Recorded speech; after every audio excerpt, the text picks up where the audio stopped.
am Ty with WTI, and this is my TotalMount PS5 wall mount.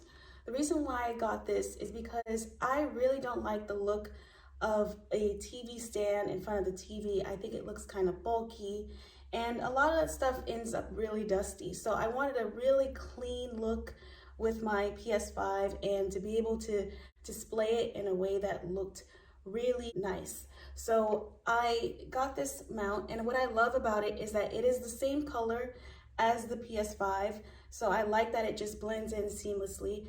I also like that it is secure on here. So there's a nail underneath the TotalMount mount, and it keeps it in place, so you don't have to worry about it tipping over. And there is a nice gap between the wall and the PS5 here, so that it makes sure the PS5 doesn't overheat. As you can see, I can move it and like this, and it is bolted to the bottom of the mount, and the mount is also bolted to the wall. So I have no worries putting my PS5 up here, and that's my point of view.